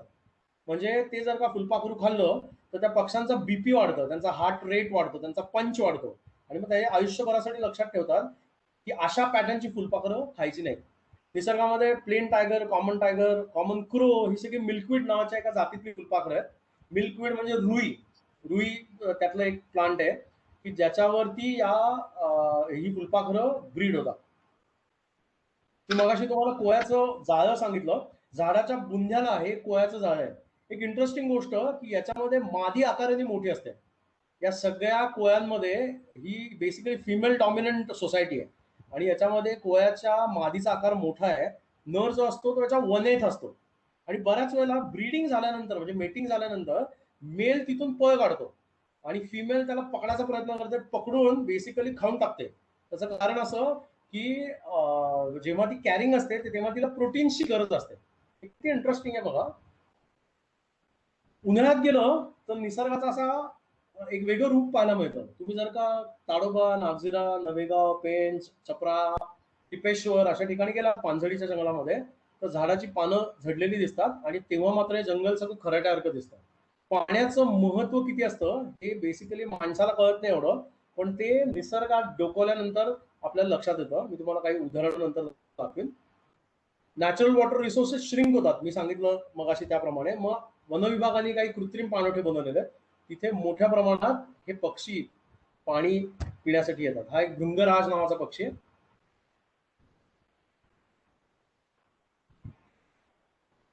याचं नाव आहे क्रेस्टेड सर्पंटिकल किंवा याला सर्प गरुड असं म्हणतात. हा पण पाणी प्यायला आलेला आहे. हा व्याध नावाचा पक्षी आहे. किती इंटरेस्टिंग गोष्ट आहे बघा. अशा प्रकारचे पाणवठे बनवलेले आहे आणि मग नंतर लक्षात आलं की बऱ्याच वेळेला या पाण्याच्या आतमध्ये पक्षी मरून पडलेले आहेत. का मरून पडलेले आहेत तर गरुडासारखा पक्षी वाकून पाणी पितोय, पण काही छोटे पक्षी त्यांची चोच तिथपर्यंत जात नाहीये म्हणून ते लिटरली पाण्यात उडी मारतात पाणी पिण्यासाठी आणि अनफॉर्च्युनेटली त्याच्यामध्ये ते पंख भिजलेली असतात आणि पंख भिजल्यामुळे अनफॉर्च्युनेटली त्यातनं तो पक्षी परत बाहेर येऊ शकत नाही आणि त्यांचा अनफॉर्च्युनेटली डेथ होतो. म्हणून मग अशा प्रकारे सॉसर शेप बेसिकली म्हणजे बशीच्या आकाराचे पाणवठे बनवले की जेणेकरून पाणी कमी जरी झालं तरी पक्षी आरामात तिथपर्यंत पोहोचू शकतो. मी पाण्याचं महत्व सांगत होतो, निसर्गातनं काय शिकायचं. बऱ्याच वेळेला आपण पाणी घरात वाया घालवतो, पण तुम्ही जर का इथे पाहिलं तर एका ठिकाणी सिंटेक्सची टाकी आहे आणि त्या सिंटेक्सच्या टाकीतनं पाणी हळूहळू खाली पडतंय. बाहेर 47 डिग्री टेम्परेचर आहे, पण पाण्याचं महत्व इतकं आहे की तिथे एका ठिकाणी बसून किती प्रकारचे पक्षी आले हे तुमच्या लक्षात येईल. या पक्षाचं नाव आहे जंगल बॅबलर. कोतवाल नावाचे पक्षी आहेत बघा. छोटं छोटं पाणी ठिपकतंय, पडतंय आणि ते पिण्यासाठी स्वतःची तहान भागवण्यासाठी हे पक्षी तिथे आलेले आहेत. सुतार नावाचा पक्षी देखील तिथे पोहोचलेला आहे. ग्रीन बुलबुल नावाचा एक पक्षी तिथे आलेला आहे. आपण एक इंटरेस्टिंग पक्षी आहे, याचं नाव आहे रूफस वुडपेकर. बऱ्याच वेळेला मुंग्या कुठे राहतात तर एका मुंग्याचं घरटं आहे आणि रेड कॉकटेल ॲन्ड्स म्हणतात त्याला. हे ड्राय लिव्स, स्वतःची थुंकी आणि माती याच्यापासून केलेलं घर आहे. आणि मगाशी मी जो वुडपेकर दाखवला याचं घरटं या मुंग्यांच्या घरट्याच्या आतमध्ये असतं. तर मी म्हणलं जसं की निसर्गात एकमेकांवर अवलंबून असते सगळ्या गोष्टी, प्रत्येक फॅसेट हे एकमेकांवर अवलंबून असतं. याला वेब ऑफ लाईफ म्हणतात किंवा चेन ऑफ लाईफ म्हणतात. याच्यातला ही सगळी अन्नसाखळी आहे, याच्यातला एक जरी एलिमेंट बाहेर काढला तरी अनफॉर्च्युनेटली सगळी अन्नसाखळी ही कोलॅप्स होऊ शकते. पटकन जंगलातले काही पक्षी बघू. आपल्याला राज्य पक्षी आहे महाराष्ट्राला. महाराष्ट्राचा राज्य पक्षाचं नाव आहे हरियाल, येलो फुटेड ग्रीन पिजन. एकमेव पक्षी, एकमेव कबूतर जातीतला पक्षी ज्याचे पाय पिवळे आहेत. आपला राष्ट्रीय पक्षी मोर आहे, राज्य पक्षी हरियाल आहे. हा एक अत्यंत कॉमनली दिसणारा पक्षी, याचं नाव वेडा राघू. आपल्या टेकडीच्या आजूबाजूला जर का फिरलात तर मोठ्या प्रमाणात आपल्याला हे पक्षी पाहायला मिळतात. हिवाळ्यामध्ये खास करून तारांवरती बसलेले आपल्याला पाहायला मिळतात. त्याच्या तोंडामध्ये एक किडा आहे, त्याचं नाव आहे रॉबर्स फ्लाय. हा मराठीमध्ये वेडा राघू म्हणण्याचं कारण की एका फांदीवर बसला असतो, हवेतल्या हवेत तो भक्ष्य पकडतो, पुन्हा पुन्हा तेच करतो, वेड्यासारखा वागतो, म्हणून मराठीत नाव पडलं वेडा राघू. पोपट डाव्या बाजूला मेल आहे, उजव्या बाजूला फिमेल आहे. मेलला रिंग असते, फिमेलला रिंग नसतात. माणूस किती वाईट असू शकतो याचं उदाहरण सांगतो. की या पक्ष्यांची तस्करी डॉक्टर विवेक परांजपेंनी पकडली होती. हे पोपट बॅडमिंटनचे शटल कॉकचे जे बॉक्सेस असतात त्याच्यामध्ये हे बांधून हे परदेशात पाठवले जायचे आणि याची एक मोठी रॅकेट पकडण्यात आली होती. कायद्याने पोपट पकडणं, पोपट घरी ठेवणं, बाळगणं हा गुन्हा आहे. आपल्या पुण्याच्या आजूबाजूला देखील थोडं आउटस्कटला गेल्यानंतर आपल्याला गरुड पाहायला मिळतात. गरुडांचं घरटं फार इंटरेस्टिंग असतं. बाकीचे पक्षी घरट्याचा वापर करतात, पुढच्या वर्षी नवीन घरटं करतात, पण गरुड एकच घरटं अनेक वर्ष वापरतो, फक्त प्रत्येक वर्षी नवीन सामग्री ऍड करत जातो. डागडुजीचं काम चालू असतं. अमेरिकेमधला एक बाल्ड ईगल नावाचं ईगल आहे, त्याचं एक 14 वर्ष जुनं घरटं मिळालं, जे 14 फूट उंच आणि 21 फूट उंच आणि 14 फूट लांबीचं होतं. हा जो पक्षी दिसतो स्क्रीनवर त्याचं नाव आहे बोनालिस हॉक ईगल, मराठीमध्ये नाराज. रात्री देखील काही इंटरेस्टिंग पक्षी बाहेर पडतात. माणसाला रात्री दिसू शकत नाही, पण रात्री बाहेर पडणाऱ्या प्राण्यांना किंवा पक्ष्यांना अत्यंत शार्प विजन असते. उदाहरण समोर दिसलेला स्क्रीनवर दिसणारा पक्षी याचं नाव ब्राऊन फिश आउल आणि हा एकमेव पक्षी ज्याला माणसांसारखे डोळे आहेत. म्हणजे बाकीच्या पक्ष्यांना मध्ये चोच असते, डाव्या उजव्या बाजूला त्याला आयसाईट दिलेली आहे, पण याला जर का पाहिलं तर याला बायनरी विजन्स म्हणतात, ओव्हरलॅपिंग विजन्स आहे, तर त्याच्या वेळेला माणसासारखं दिसतं. इंटरेस्टिंग गोष्ट सांगतो, पोट 2 भागात विभागलेलं आहे. वरच्याला अपर गिझार्ड म्हणतात, खालच्याला लोअर गिझार्ड. एखादा उंदीर सारखा प्राणी खाल्ला तर जेवढं डायजेस्टेबल असतं ते फक्त लोअर गिझार्ड मध्ये जातं आणि वरच्या गिझार्ड मध्ये जे डायजेस्ट होत नाही, म्हणजे उदाहरण उंदीर खाल्ला असेल तर त्याची नखं किंवा त्याच्या स्कलचे पार्ट्स किंवा त्याचे बोन्स, याची गोळी तयार होते आणि ती गोळी त्याला पेलेट म्हणतात. ती पेलेट तोंडाच्या मार्फत फेकली जाते.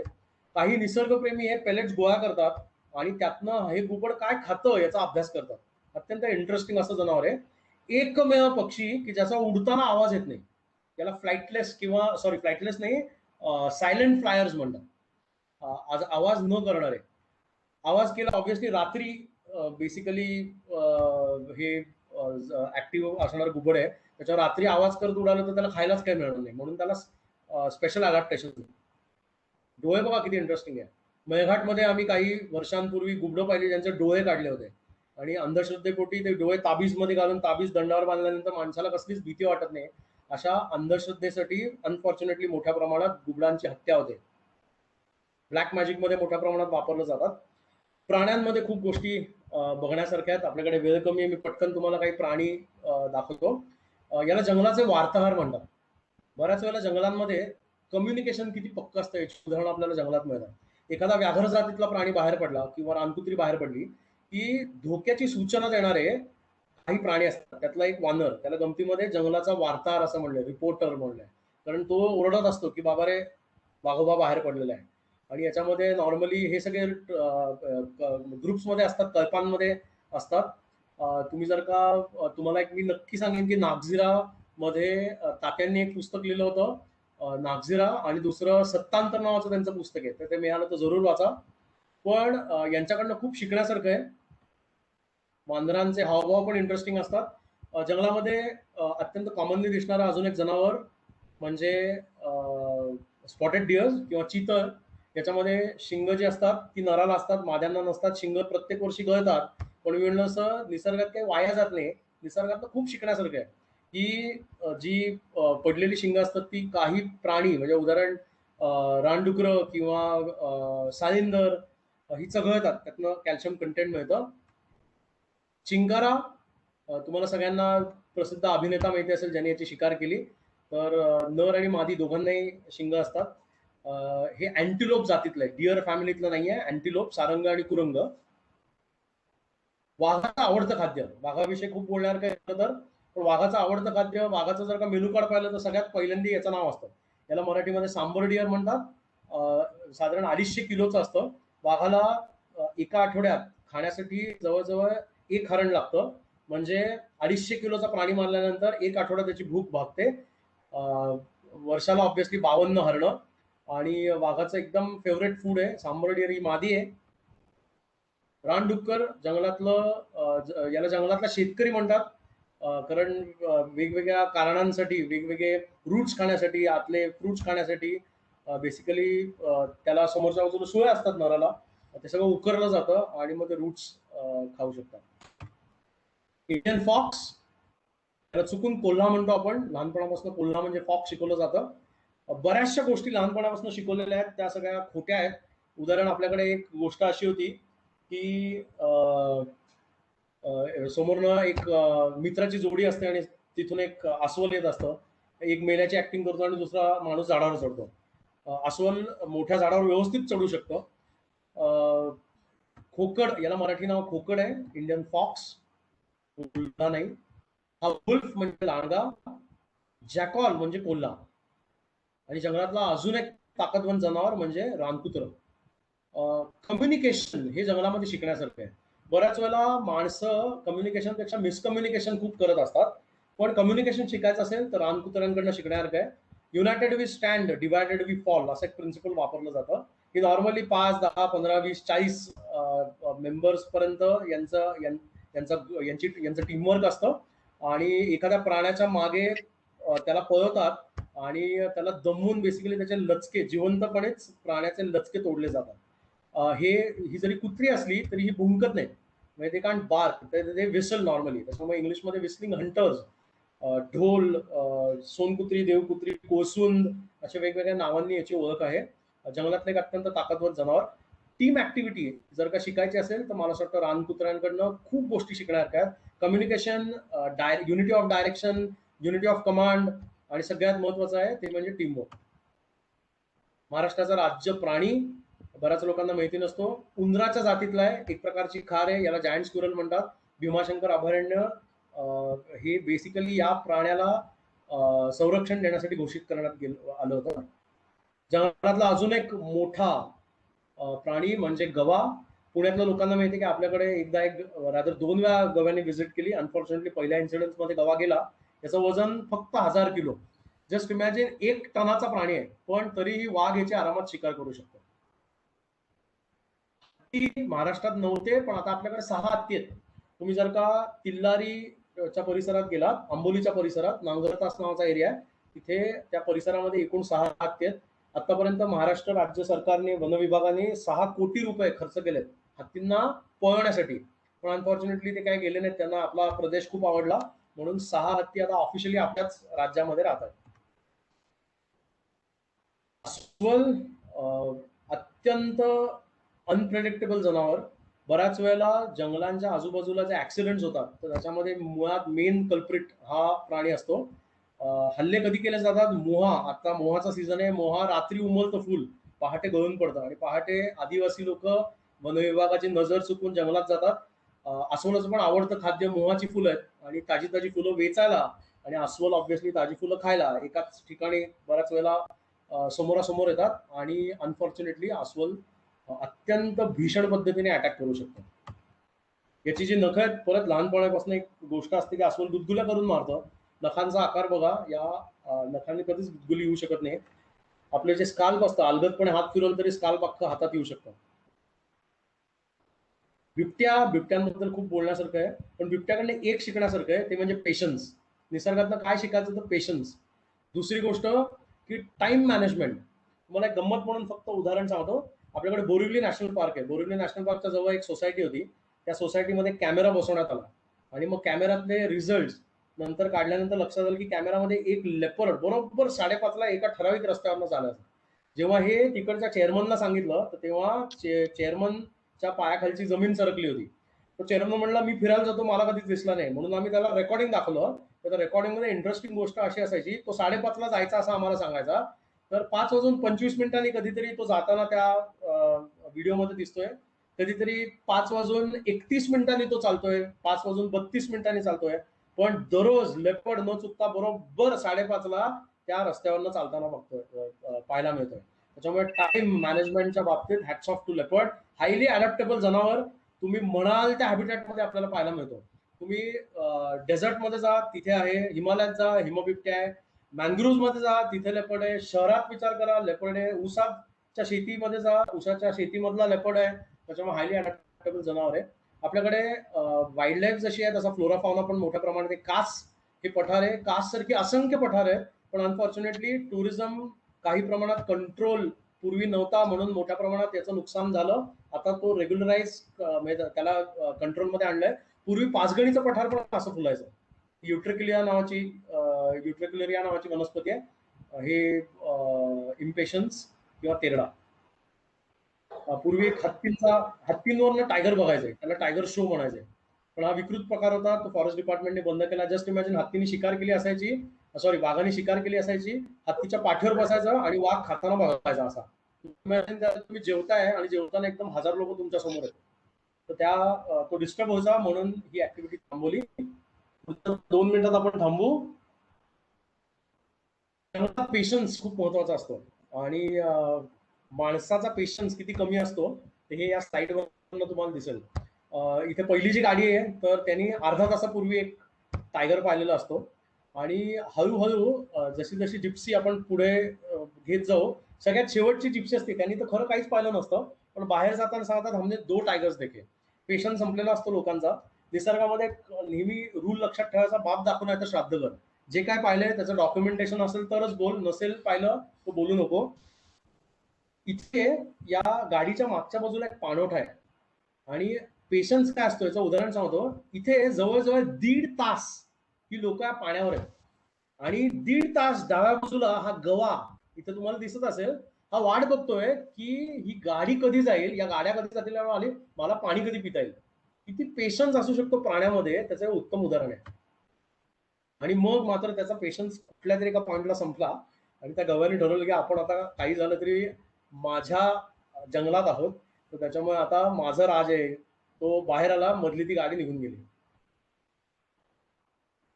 परत डिसेन्सी बघा, त्यांनी कोणालाही काही त्रास दिला नाही, शांतपणे जाऊन पाणी पिऊन जंगलात नाहीसा झाला. टायगरच्या बाबतीत असं म्हणतात, टायगर इज अ जेंटलमन. आणि हे किती खरं आहे. भूक लागली असेल तरच शिकार करणार, भूक लागली नसेल तर ढुंकूनही बघणार नाही. ही जंगलात प्रत्येक जंगलामध्ये जे प्राणी आहेत त्यांना नावं आहेत आणि या टायगर्सचं नाव होतं ए मार्क. इथे जर का पाहिलं तर इथे ए दिसेल तुम्हाला मांडीवर, त्याच्यावर त्याचं नाव पडलंय ए मार्क. साधारण आयुष्य 15 ते 16 वर्ष वाईल्ड मध्ये. 2.5 वर्षापर्यंत पिल्लं असतात. 2.5 वर्षानंतर मात्र पिल्लं स्वतःची टेरिटरी एस्टॅब्लिश करण्यासाठी बाहेर पडतात. फिमेल जी असते तर फिमेल बच्चा जी असते तर तिला आई ही टेरिटरी एस्टॅब्लिश करण्यासाठी मदत करते आणि बऱ्याच वेळेला टेरिटरी एस्टॅब्लिश करण्यासाठी रस्त्यांवरनं चाललं जातं. एक्सक्रिटा सॉरी त्याला म्हणजे स्कॅट असं म्हणतात. स्कॅट वेगवेगळ्या ठिकाणी आपल्याला पाहायला मिळते किंवा युरिनेट झाडांवरती केलं जातं. तर ही स्वतःची हद्द घोषित करण्याची पद्धत आहे.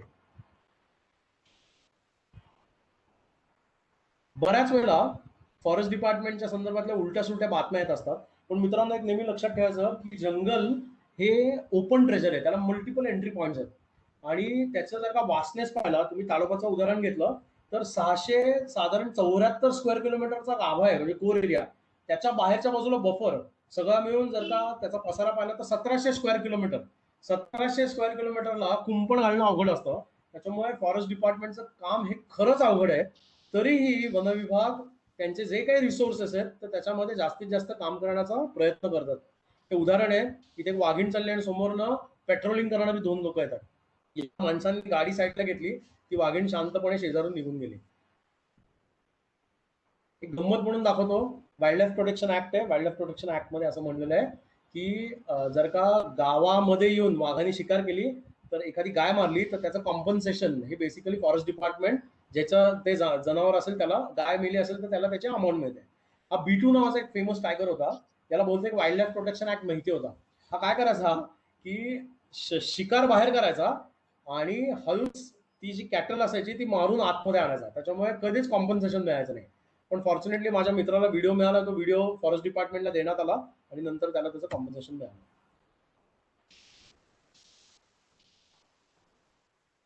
वाघांच्या पिल्लांबद्दल मी मगाशी सांगितलं. वाघ जंगलात असणं एक चांगलं इंडिकेटर आहे. Environment acts as a litmus paper. एखादा प्राणी जंगलात असणं म्हणजे जंगलाची हेल्थ कशी आहे याचा अंदाज लावता येतो. ऑब्व्हियसली जंगलाची हेल्थ चांगली असेल तरच हा प्राणी आपल्याला इथे पाहायला मिळणार आहे. त्याच्यामुळे जंगलातलं अस्तित्व प्राण्यांचं हे चांगलं आहे. किती प्राणी आहेत याच्यासाठी फॉरेस्ट डिपार्टमेंट एक एक्सरसाइज करतं, त्याला सेन्सस म्हणतात, एस्टिमेशन म्हणतात. तो प्रत्येक वर्षी एक्सरसाइज केला जातो आणि त्यावरून आपल्याला फिगर्स येतात की एखाद्या जंगलामध्ये किती टायगर्स आहेत, किती लेपर्ड्स आहेत. लेपर्डचा सेन्सस फारसा केला जात नाही, पण टायगरचा कॅमेरा ट्रॅप्सच्या मार्फत हा वेगवेगळ्या ठिकाणी केला जातो. अमेरिकेमध्ये हे टायगर फार्म आहे. जस्ट इमॅजिन आपल्याकडे पोल्ट्री फार्म्स असतात तसे टायगर फार्म्स आहेत. आणि वाईल्डचा आकडा आपला जो आहे तर तो साधारण 2617 618 असेल. पण इथे जर का अमेरिकेतल्या टायगर्स डोमेस्टिकेटेडचा आकडा पाहिला तर तो 4000च्या घरात आहे. हे टायगर फार्म्स आहेत. ऑब्विसली अनफॉर्च्युनेटली चायना तिबेट इथे डिमांड आहे. इथे तुम्हाला जर का पाहिलं असेल ट्रेडिशनल ड्रेस आहे की ज्याच्यामध्ये काही ठिकाणी लेपर्ड स्किन्स दिसत आहेत, टायगर स्किन्स दिसत आहेत. आणि या सगळ्या डिमांडमुळे मोठ्या प्रमाणात त्यांची शिकार केली जाते. एका ठिकाणी एक लांबनं कोणीतरी लेपर्ड पाहिला, जवळ गेल्यानंतर तो अनफॉर्च्युनेटली लटकून ठेवला होता. आणि ऑब्व्हियसली लटकवण्याचं कारण हेच होतं की मारल्यानंतर त्याची स्किन पिल ऑफ करणार होते. असंख्य वाईल्ड लाईफ ट्रेड अजूनही आपल्या देशामध्ये चालू असतात. लॉकडाऊनच्या काळामध्ये अनफॉर्च्युनेटली वेगवेगळ्या जंगलांमध्ये मोठ्या प्रमाणात हंटिंग झालं. फॉर्च्युनेटली त्या मानाने महाराष्ट्राचा आकडा कमी होता. म्हणजे खऱ्या अर्थाने महाराष्ट्राचे जे ग्रीन वॉरियर्स आहेत ते काम करतायत. वन विभागाचे सगळे कर्मचारी दिवस रात्र पेट्रोलिंग करतात. आपल्याकडे स्पेशल टायगर प्रोटेक्शन फोर्स नावाचा एक फोर्स आहे. साधारण 25 ते 35 या वयोगटातले मुलं याच्यामध्ये कार्यरत असतात. आणि दिवसाला 8 किलोमीटर चालायचं. गार्ड्स पण आहेत, नाईट पेट्रोलिंग करणारे, आपली STPF ची पण टीम आहे. तर अशा सगळ्या एफर्ट्समुळे महाराष्ट्रातली जंगलं आणि त्यातली वाईल्ड लाईफ ही अत्यंत चांगल्या पद्धतीने टिकून आहे. 2 उदाहरणं फक्त देतो. डाव्या बाजूला मॅमॉथ आहे, उजव्या बाजूला डोडो आहे. आणि दोन्ही एक्सटिंक्ट आहेत. एक्सटिंक्ट म्हणजे नामशेष झालेले आहेत. अजूनही आपण वाईल्ड लाईफ कॉन्झर्व केली नाही तर या दोघांचे फोटो जसे दिसत आहेत तसं कदाचित अख्खी पृथ्वी आपल्याला या दोघांच्या मध्ये येऊन चिकटवायला लागेल. आणि म्हणून अशा प्रकारचे सेन्सिटायझेशन प्रोग्राम, बऱ्याच वेळेला सेन्सिटायझेशन अवेअरनेस क्रिएट करणं is first step towards conservation. म्हणजे माइंड जिम मध्ये मला खात्री आहे की अशा प्रकारचे सेशन्स घेऊन निदान तो माणूस अवेअर होतो की आपल्या आजूबाजूला काय काय डायव्हर्सिटी आहे. बऱ्याच वेळेला घरातनं बाहेर पडताना प्लास्टिकची पिशवी त्याच्याऐवजी आपण आपली साधी कापडी पिशवी जर का घेऊन बाहेर फिरलो तर खूप फरक पडू शकतो. आपण बाहेर जाताना आपली इलेक्ट्रिसिटी चालू ठेवत असतो, ती बंद करा. सगळ्यात महत्वाचं की बाउलमध्ये उन्हाळ्यामध्ये 47, 48, 49 डिग्रीज असतं. आपण आपल्या बागेमध्ये घरामध्ये कुठेतरी छोटस पाणी कुठल्या तरी छोट्या बशीमध्ये हे नक्कीच पक्ष्यांसाठी ठेवू शकतो. मी तुम्हाला गंमत सांगतो, माझा 5 वर्षाचा मुलगा आहे. मी माझ्या खिडकीमध्ये माझ्या आजीनी म्हणजे माझ्या आईने राहतात त्याच्या आजीनी खिडकीमध्ये एक छोटस एक बशी ठेवली होती. त्याच्यावर कधी पक्षी आले नाही आणि म्हणून आम्हाला सारखं वाटायचं अरे पक्षी येत नाही, पक्षी येत नाही. तर मी नेहमी म्हणायचो की अरे नेमकं इथे पक्षी येत नाहीत, काहीतरी चुकतंय. पण माझ्या मुलांनी मला दाखवलं पक्षी नाही आत्ता येत आहेत, पण त्याच्यावर छोट्या मधमाशा येत आहेत. म्हणजे छोटे छोटे जीव तिथे येत आहेत. आणि त्याला निदान लक्षात आलं की this is first step towards conservation. की नुसतं पक्ष्यांनाच नाही तर छोट्या छोट्या मधमाशांना देखील पाणी महत्वाचं आहे. त्याच्यावर छोटे छोटे बटरफ्लायज यायला लागलेले आहेत, छोटे छोटे इन्सेक्ट्स यायला लागलेले आहेत, छोटे छोटे नाकतोडे यायला लागलेले आहेत. तर इतक्या छोट्या स्टेप्स बेसिकली आपण घेऊ शकतो. मला असं वाटतं की सेन्सिटायझेशन बेसिकली वेगवेगळ्या एज ग्रुप्समध्ये करणं गरजेचं आहे. आणि खास करून यंग एजच्या मुलांना आपण ग्रीन वॉरियर्स बनून जर का सोसायटीमध्ये थोडं जनजागृती करायला हेल्प केली तर ऑब्व्हियसली तो मेसेज खूप स्ट्रॉंगली जाईल. आणि नेचर कॉन्झर्वेशन याच्यासाठी एक चांगली फळी उभी करता येईल. ऑब्व्हियसली या सगळ्याला कॉन्झर्वेशन नीड्स फंड्स. तर त्याच्यामुळे काही कॉर्पोरेटशी आम्ही बोलतोय. मी म्हणतो तसं की काही ठिकाणी जर का या लोकांना उदाहरण या गाईड्स लोकांना जर का काही अल्टरनेटिव्ह सोर्स ऑफ इन्कम दिलं गेलं नसतं तरी सगळी लोक परत जंगलात जाणार होती. कारण फ्युएल वूड तिथून आलं असतं, चोरी आतमध्ये झाली असती, शिकार केली असती. तर त्याच्यामुळे एक प्रसिद्ध वाक्य आहे की conservation without funds is just a conversation. तर मला असं वाटतं की अशा वेगवेगळ्या माध्यमातून इंडिव्हिज्युअल माणूस निश्चित कॉन्ट्रीब्युट करू शकतो. मी अनुराधा मॅडमचे इथे आभार मानतो की माझ्यासारख्या एका निसर्ग वेड्याला भटक्या विमुक्त जातीतल्या प्राण्याला जे काही थोडंफार माझं काम आहे, जी काही मी भटकंती केली आहे तर ती लोकांसमोर मांडण्याची एक संधी उपलब्ध करून दिली. Thank you so much. कोणाला काही प्रश्न असतील तर ते विचारायला हरकत नाही. जरूर विचारा. कोणाला काही विचारायचं असेल तर आपण एक 5 मिनिटं नक्कीच पुढे एक्सटेंड करू शकतो. अप्रतिम, खूपच वेगळं आणि खूप आल्हाददायक आणि खूप छान वाटलं अनुज की वेगळ्या विचारू ठिकाणी आम्हाला तू घेऊन गेलास आणि इकडे आम्ही घरात जे सडलोय त्याच्याऐवजी खूप छान आमची पण एक छान टूर झाली. Thank you so much. कोणाला काही बोलायचं असेल तर जरूर बोला. मॅडम मी विचारू का प्रश्न? हो हो जरूर जरूर. विचार. हा, प्रमोद फडके बोलतोय. नमस्ते सर. आमच्या अनुजनी मगाशी सांगितलं की एक त्याची मैत्रीण मुंग्यांवरती काम करते, मुंग्यांचा अभ्यास करते. आमच्या घरामध्ये काही महिन्यांपासून मुंग्यांकडे अचानक आमचं लक्ष गेलं आणि असं लक्षात आलं की आम्ही कापलेली नखं त्या मुंग्या घेऊन जातात. तर ते नेमकं काय करतात हे विचारायला आम्ही जे माधव गाडगीळ म्हणून आहेत निसर्ग प्रेमी त्यांना करून विचारलं की हे कशासाठी नेत असावेत. त्यांचं काही उत्तर आलं नाही मला अजूनही. तर तुझी मैत्रिणी जी आहे की जी मुंग्यांचा अभ्यास करते ती याच्यावरती काही प्रकाश टाकू शकेल का? हो, पण मला असं वाटतं नूतन आहेस आता लाईनवर. मी फोटो पाठवू शकेन. बहुतेक तिचं कारण सेशन चालू होणार होतं. मी सर तुम्हाला नूतनचा नंबर अनुराधा मॅडमकडे देतो. तुम्ही तिच्याशी बोला. ती तुम्हाला जास्ती चांगल्या पद्धतीने आणि शास्त्रीय दृष्टीने करेक्ट इन्फॉर्मेशन देईल. तिचं नाव नूतन कर्णिक. मी जरूर देईन. ईमेल आयडी आहे का? जास्त सोपं पडेल. ईमेल आयडी मला आता पाठ नाहीये, पण मी मॅडमकडे दोन्ही देतो. आहे माझ्याकडे. बरं बरं. किंवा डायरेक्ट हा फडके मी पाठवते तुम्हाला. थँक्यू. खूप महिने कुतूहल आहे आम्हाला की मुंग्या नख का नेत असाव्यात. त्याचा व्हिडिओ पाठवू शकेन. इंटरेस्टिंग आहे. मला व्हिडिओ पाठवा मॅडम तुम्ही. सॉरी, व्हिडिओ पाठवाच आणि मी नूतन आणि तुम्हाला कनेक्ट करून देईल. मुंग्यांचं विश्व इतकं इंटरेस्टिंग आहे की जर आपण विरजण म्हणजे काही ज्या मुंग्या आहेत त्या हार्वेस्टिंग करतात. एका प्रकारचं फंगस असतं ते ग्रो करतात आणि ती मुंगी एका ठिकाणून दुसऱ्या ठिकाणी जाताना त्यातलं काही फंगस विरजण लावतो ना आपण, तशा पद्धतीने दुसऱ्या अँट हिल मध्ये घेऊन जातात. ते किती इंटरेस्टिंग आहे. मी तुम्हाला मी कनेक्ट करून देईन. तुम्ही ती जास्ती चांगल्या पद्धतीने सांगू शकेल याच्यावर. थँक्यू. खूप छान चॅटबॉक्स मध्ये फीडबॅक आलेले आहेत. अजून कोणाला काही बोलायचंय जरूर बोला. मला ईमेल वरती सुद्धा फीडबॅक द्या. अनुज, तुमचं प्रेझेंटेशन खूप छान झालं आणि आम्हाला तुमच्या बरोबर निसर्ग काही ट्रिप नेता का हे विचारायचंय.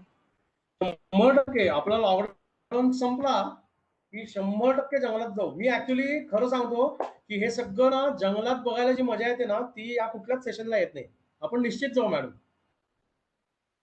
Okay, thank you. आणि तुम्ही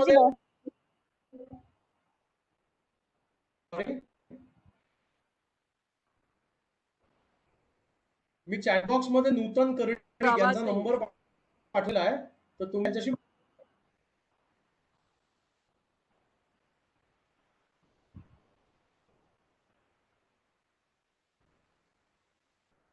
काही बोलायचंय.